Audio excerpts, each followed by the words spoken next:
برعاية معالي وزير الدولة لشؤون المرأة الأستاذ جان غاسيبيون وبمشاركة سماحة رئيس المحاكم الشرعية السنية العليا في لبنان القاضي الشيخ محمد عساف، تتشرف جمعية الإرشاد والإصلاح بدعوتكم لحضور إطلاق مركز أمان للمرأة والأسرة، يلي ندوة حوارية بعنوان أحوالك بتتغير حول تعديل مواد تتعلق بالمرأة بنظام الأحوال الشخصية بالمحاكم الشرعية السنية في لبنان. رح نحكي أكثر اليوم مع سيدة عزيزة ياسين مسؤولة مركز أمان للمرأة والأسرة. فتحوا دينا يكون كتير منيح، لازم تسمعوا كتير منيح ولازم تشاركوا ولازم يكون معكم علم بكل مطرح فيكم تلجأوا له إذا كان في شيء مخربط بحياتكم أو بحياة أي حدا من أسرتكم. طبعا حديثنا هو مركز أمان المرأة والأسرة. أهلا وسهلا فيكي سيدة عزيزة. أهلا فيك. يعطيك ألف عافية بالبداية. وخلينا يعني نعرف بشو بيهتم المركز بالبداية، يعني في أحوال شخصية، في أمور تانية كمان، في أسرة ككل وفي المرأة بالتحديد. تفضل. جمعية الإرشاد والإصلاح تأسست عام 1984. هو المركز تابع لجمعية الإرشاد والإصلاح. بس أنا معي حق إنه المركز جديد. المركز إطلاقته جديدة، بس أنا هذا القصد نعم. اللي عم بقول لك مسألك إياه من شوي كانت. نعم. لا بس هو تابع لجمعية الإرشاد والإصلاح. أوكي أكيد. من 1984.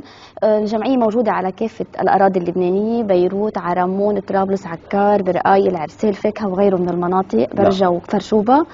الجمعية من حين تأسيسها أخذت على عاتقها تشتغل بأربع ميادين: ميدان التربوي، الميدان الإرشاد الدعوي، ميدان العمل الخيري الإنساني، والميدان الاجتماعي اللي منه انبثق مركز أمان للمرأة والأسرة. مركز أمان للمرأة والأسرة مثل ما ذكرت حضرتك انطلاقته كانت من يومين. نحن كجمعية من حين تأسيسنا عم نهتم بموضوع المرأة وبقضايا المرأة، ولكن لنا تقريبا 7 سنين عم نأهل فريق متخصص هو يعني متخصص بس ليتابع هذه القضايا، قضايا المرأة وقضايا الأسرة. وتنقول متخصص يعني هون يعني بتحضنوا المرأة اللي عم تتعرض للأسى وللعذاب، خلينا نحكيها دغري يعني. نعم. شو بتعملوا بنشاط هيدا المركز بالتحديد؟ يعني هذا الفريق اللي عم بتحضروه شو رح يعمل مع المرأة؟ الفريق اللي موجود هو بمركز أمان هو اختصاصاته علم اجتماع، حقوق، علم نفس، تربية. المركز بيشتغل على 3 برامج. على برنامج دعم المرأة اللي هو بيهتم بمتابعة قضايا المرأة، بيهتم بمتابعة القوانين الخاصة بالمرأة أو مشاريع القوانين اللي عم تنطرح وباتخاذ الخطوات اللازمة سواء لتوعية المرأة. هلا حيطلع معنا على الشاشة كنا عاملين طالعة صورة ندوة جازة مش جنازة، هي عملناها وقت لما تم صحيح. إقرار قانون حماية المرأة وسائر أفراد الأسرة من العنف الأسري. في البرنامج الثاني اللي بنشتغل عليه هو برنامج رعاية الأسرة. هون كمان احنا بهمنا نتوجه للأسرة كمان ككل. كل شيء بيساعد على أمن واستقرار الأسرة نحن بندعمه. بنتوجه للشباب المقبل على الزواج، بنعمل دورات وبرامج إذاعية توعوية بهذا المجال. من فترة وقعنا إصدار CD بيتكم عامر، هذا كان برنامج إذاعي موجه للشباب المقبل على الزواج. والبرنامج الأخير اللي بنشتغل عليه هو برنامج مساندة نظام الأحوال الشخصية. هو برنامج بالتنسيق مع دار الفتوى ورئاسة المحاكم، بنتوجه فيه لرواد المحاكم الشرعية، بنقدم لهم نصائح وإرشادات لحتى يعرفوا كيف بدهم يتحركوا داخل المحكمة، وحتى بنعمل دورات للعاملين داخل المحكمة. هي برامجنا، ولكن احنا كمان عندنا خدمات. خدماتنا بجمعية الإرشاد بمركز أمان بجمعية الإرشاد والإصلاح عندنا الخط الساخن معكم على الخط. بالخط الساخن نحن بنتلقى استشارات تربوية أسرية وبقانون الأحوال الشخصية المعمول داخل المحاكم الشرعية. بنتلقاها عبر تليفون الهوت لاين 76 037 937. عم بيطلع قدامنا شيء عندنا اياه ولا ما عندنا اياه؟ خلينا نرجع نعيد الرقم بليز، ضروري تسمعوه وأيدوا عندكم هالرقم خط ساخن إذا ممكن. 76 037 937. أو عبر صفحتنا على الفيسبوك معكم على الخط. نحن بنتلقى الاستشارات بنحولها لمستشارين المتخصصين من محامين، قضاة شرعيين، اختصاصيين علم نفس وتربية. يعني لا تقتصر على التوعية، إنما بتتحركوا وبتتدخلوا إذا في مشكلة. نحن تدخلنا استشاري حاليا، ولكن نحن عم نشتغل على تأسيس مركز إيواء للمرأة المعنفة بالتجمع، يعني بالتعاون مع تجمع اللبناني للحفاظ على الأسرة. المركز حاليا منه موجود، ولكن نحن عم نأسسه، عم نشتغل عليه. فإذا حكينا عن خدمة معكم على الخط السريع. الخط الساخن. الخدمة الثانية اللي بنقدمها هي هلا هيدي جديدة أطلقناها مع المركز، هي خدمة الاستشارات المباشرة. صار ممكن المستشير خدمة معكم على الخط مجانية. يعني الهوت لاين. اما خدمه الاستشارات المباشره فهي كمان بكلفه كثير مقبوله. المستشير بيلتقى مع المستشار وجها لوجه فيس تو فيس، وبيتابعوا وبيستشيروا بالمواضيع الاسريه والتربويه. انا هون بس بدي اطمن السيدات او الاسر يعني اللي عندهم مشكله معينه بده يتصلوا على الخط الساخن، الامور جدا سريه يعني. طبعا نحن السريه والخصوصيه هذه جدا بنراعيها.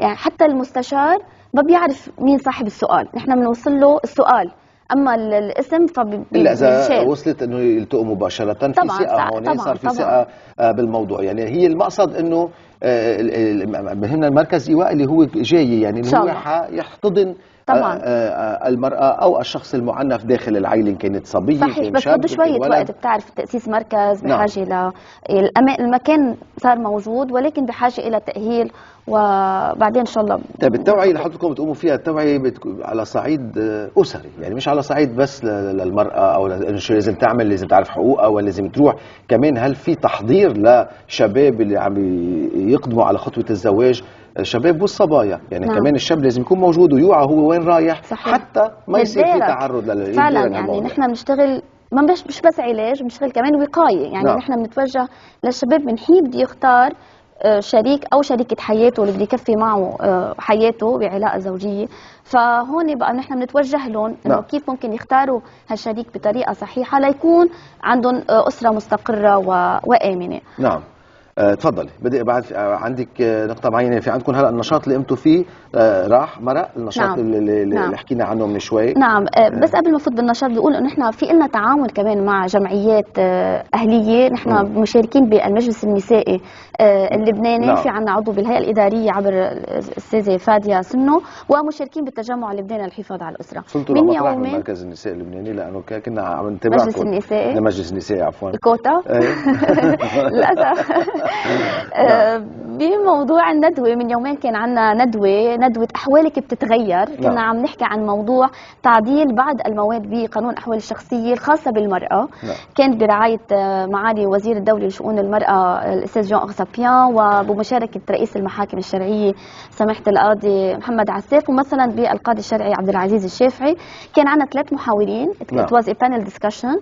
كان عنا 3 محاورين: القاضي همام الشعار، الأستاذة المحامية إقبال دوغان رئيسة المجلس النسائي، والأستاذة المحامية مها فتحة رئيسة الجمعية الإصلاح ذات البين.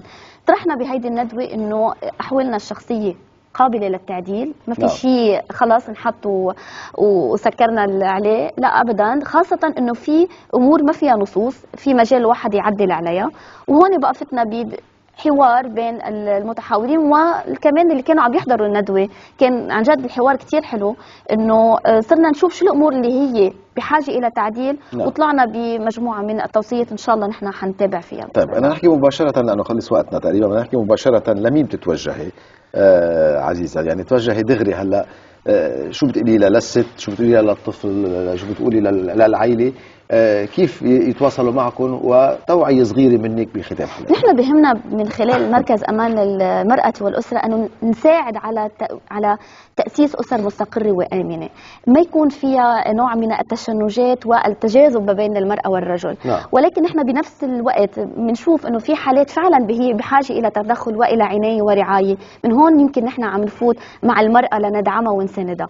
أنا بدعي أي واحد عنده أي استفسار مثل ما ذكرت بأمور تربوية أسرية وحتى بقانون الأحوال الشخصية، نحن مستعدين نساعده. ونحن موجودين حتى داخل المحكمة الشرعية، في عنا دليل لما يفوتوا على المحكمة، في دليل كبير عارضين فيه لأبرز الدعاوى داخل المحكمة الشرعية شو المراحل اللي بتمر فيها. فأي حدا عنده أي استفسار يعني ممكن يتواصل معنا ونساعده إن شاء الله. يعني اسم الله عليكي، متكلمة لبقة وشاطرة كثير. شكرا على المسج اللي وصلتيها، وإن شاء الله تكون وصلت مثل ما أنت بدك إن شاء الله. شكرا. ثانك يو لك، ثانك يو عزيزة. لكن المشاهدين، فإذا إطلاق مركز أمان للمرأة والأسرة، الخط الساخن نرجع بنعيده 76 0 76 037 937 76 037 937. بريك لكل المشاهدين، ومن بعدها بنعود لمتابعة عالم صباح لليوم الاثنين 18 كانون الأول. خليكم معنا. شكرا.